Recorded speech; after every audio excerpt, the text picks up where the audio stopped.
안녕하세요. 저는 혼자 살고 있는 여성이고 환갑을 넘었습니다. 제게는 정말 소중한 아들이 있는데 모자지간인 저희가 나란히 이혼을 하게 되었네요. 참 어디 가서 엄마랑 아들이 나란히 이혼을 하게 되었다고 말을 하자니 창피하고 어이가 없어서. 그래서 이렇게 사연을 보내면서 조금이나마 한을 풀고 싶고 마음에 진 응어리를 풀고 싶어서 하소연을 해보려고 합니다. 그 전까지는 이 이야기를 어디에도 쉽게 털어놓을 수가 없고 좋은 이야기도 아닌지라 말을 못하고 살았거든요. 지금부터 제 이야기를 시작하겠습니다. 이미 둘 다 이혼한 후이지만 편의상 남편과 며느리라고 호칭을 하도록 할게요. 저는 남편을 20대 초반에 만나게 되었습니다. 처음 만났을 때 정말 제 이상형을 만난 것만 같은 기분이 들었어요. 제가 정말 꿈에 그리던 그런 남자였었거든요. 사실은 그게 남자 보는 눈이 없었던 거였단 사실을 알게 되기까지는 그리 오랜 시간이 걸리지 않았습니다. 사실 저는 경제적인 측면에서 조금 여유가 있는 남자를 만나서 조금 여유롭게 살고 싶었던 여자였습니다. 그도 그럴 것이 저는 가정환경이 그리 유복하지 않았거든요.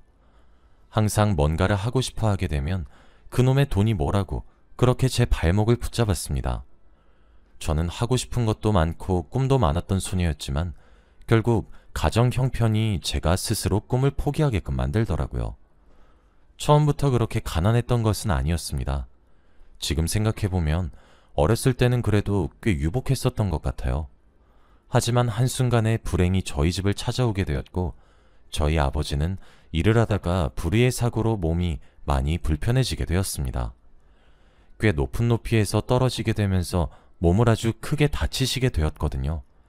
그래도 천만다행으로 땅에 곧바로 부딪히신 것이 아니었습니다.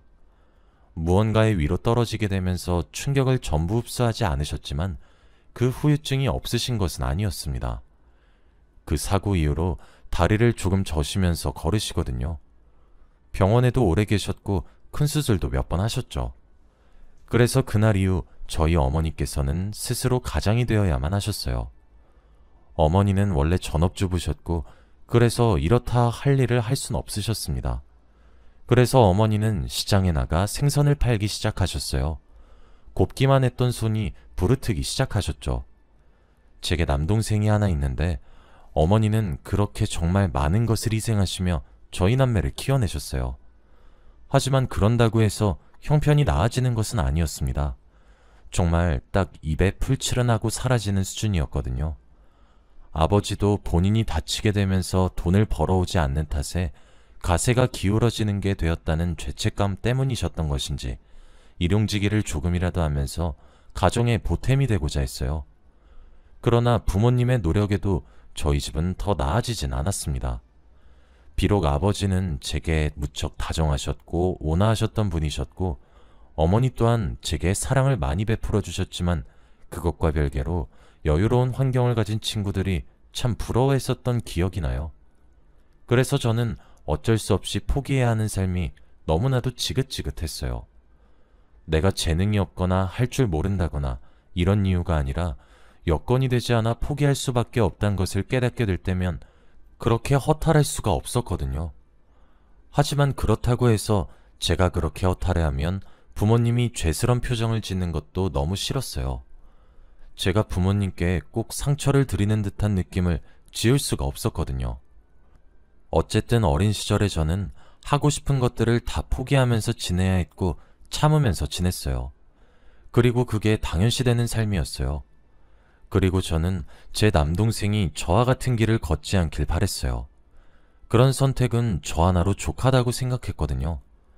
그래서 저는 대학 진학보다 취업을 선택하게 되었죠.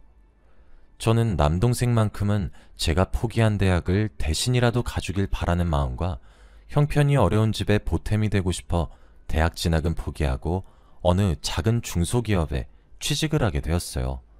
그리고 그곳에서 남편을 만나게 되었습니다.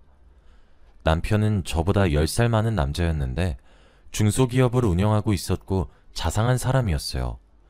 게다가 벌써 30대 초반의 젊은 나이에 누군가에게 사장님 소리를 들으면서 지시를 하는 입장에 서 있는 걸 보니 솔직히 엄청 매력적으로 느껴졌습니다. 그래서 그런지 남편이 막연하게 부러워졌습니다.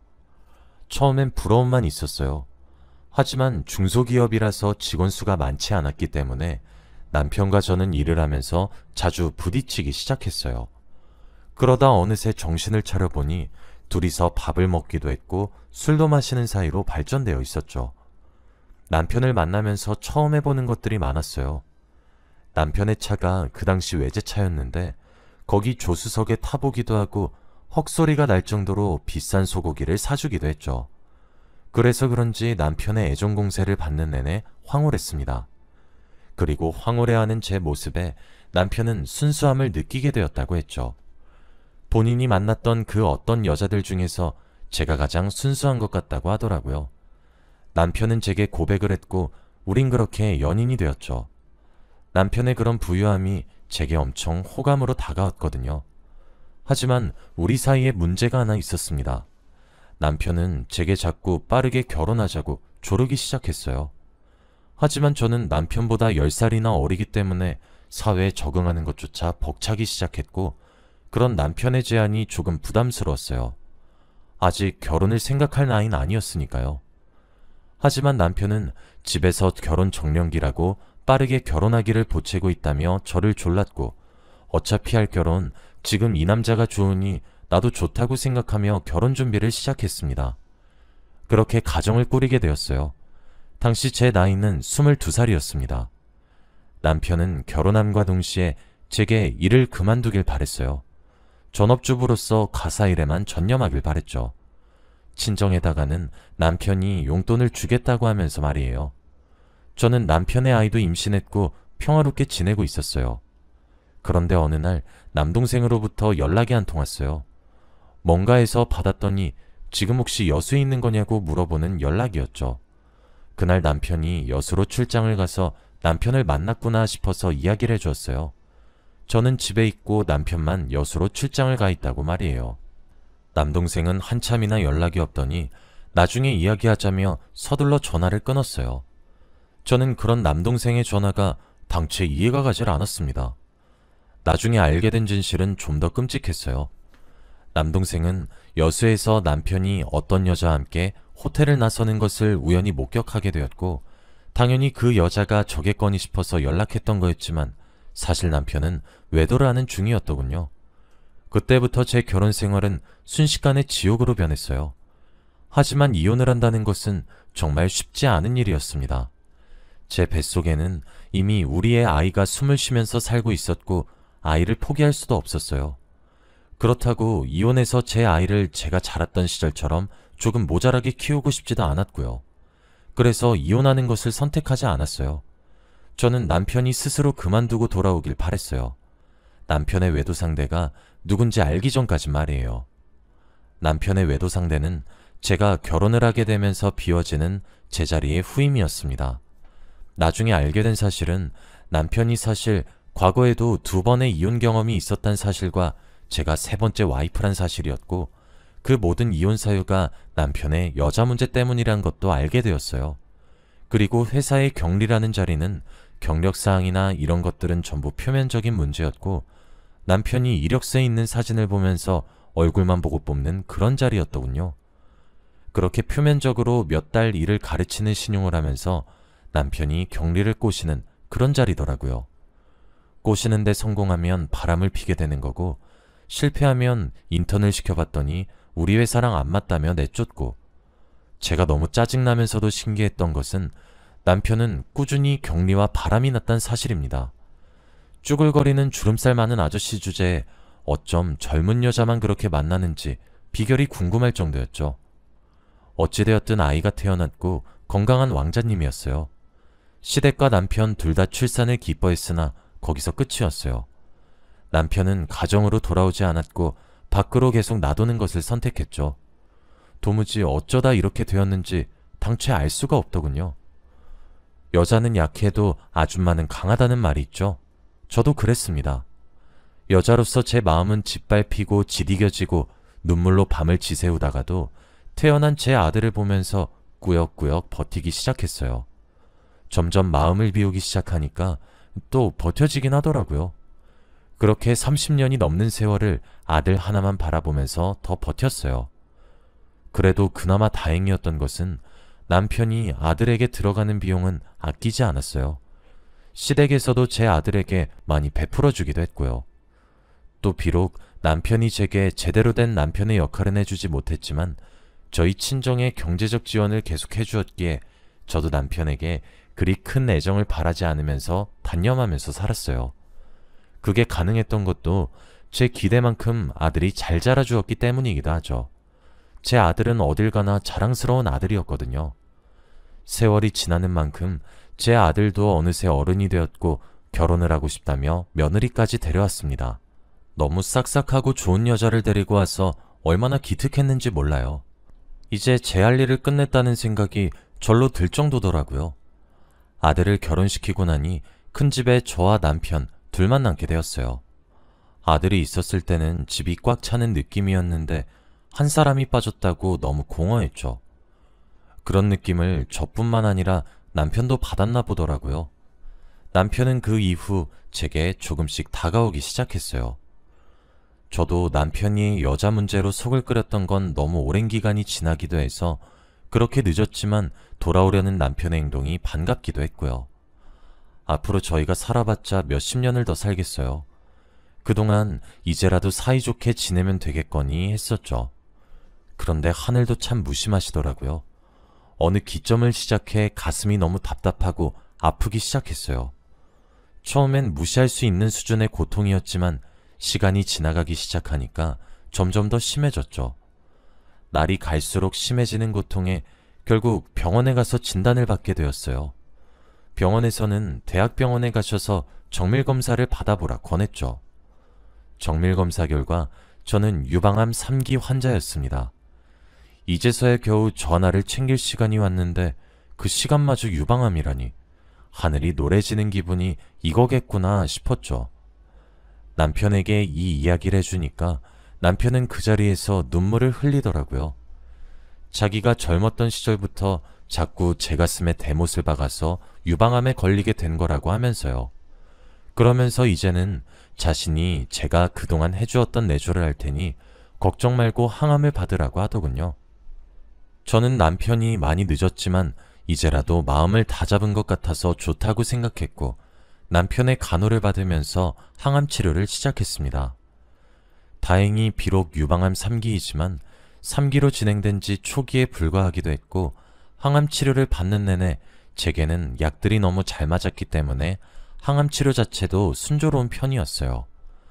하지만 남편은 1년 정도가 지나니 제 병수발을 들기 전에 옛날 모습으로 점차 돌아오기 시작했습니다. 다시 밖으로 나돌기 시작했고 제게 소홀해지기 시작했어요. 저도 근데 남편을 잘 알아서 그런지 그럼 그렇지 하고 넘어가게 되더라고요.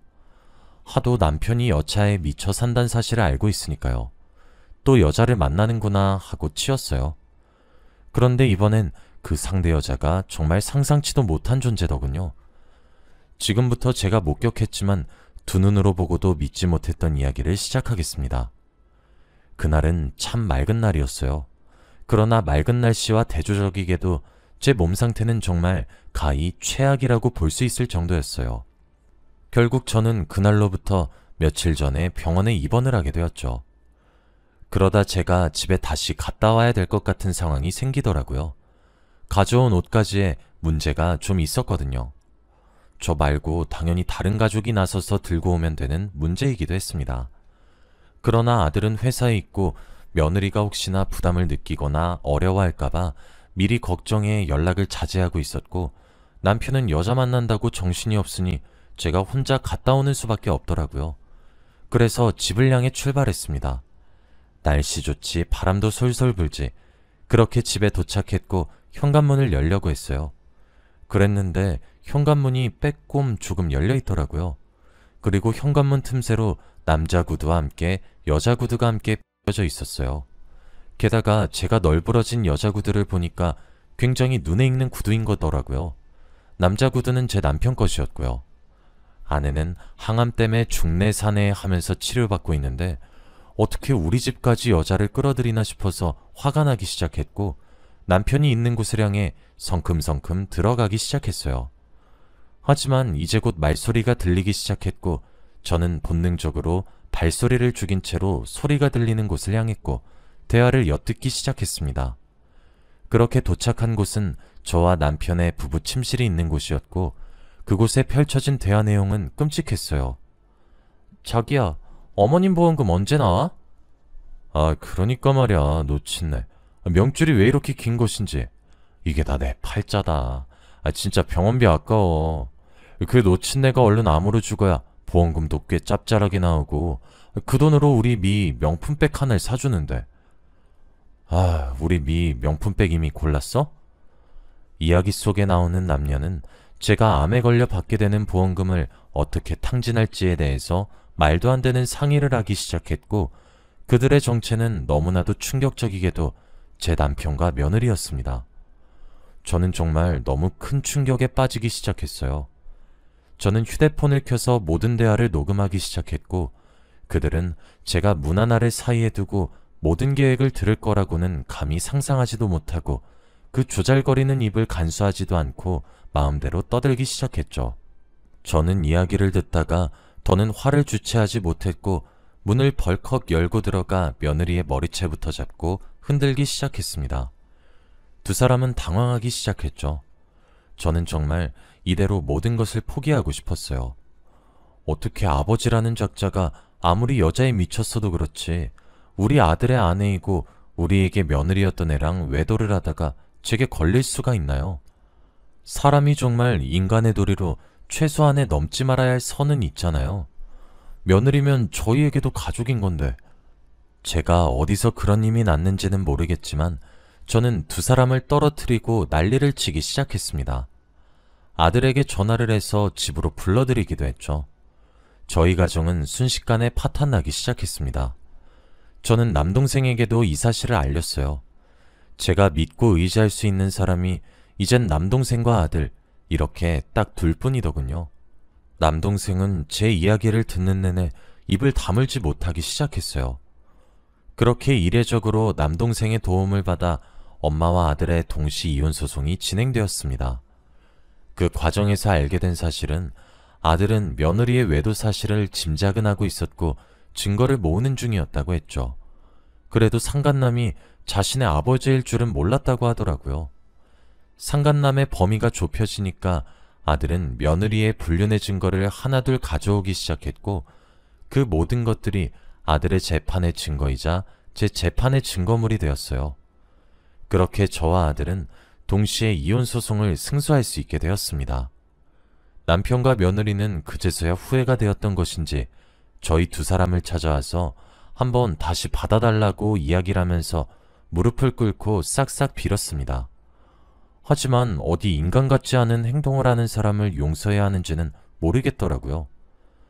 제가 그 와중에 정말 어이가 없었던 것은 며느리 뱃속에 아이가 생겼는데 아이의 아빠가 제 남편인지 제 아들인지 모른다는 점이었습니다. 아마 아이가 태어나면 친자검사를 하게 되겠죠. 정말 어쩌다 일이 이 지경까지 오게 된 것인지는 알 수가 없는 것 같네요. 정말 지금 생각해도 치가 떨릴 정도로 증오스럽습니다. 저는 요즘에 스트레스를 받지 않기 위해 이제 물 좋고 공기 좋은 곳을 다니며 여행을 다니고 있어요. 아들은 직장을 그만두고 제 곁을 지키면서 제 항암 치료를 돕고 있기도 하고요.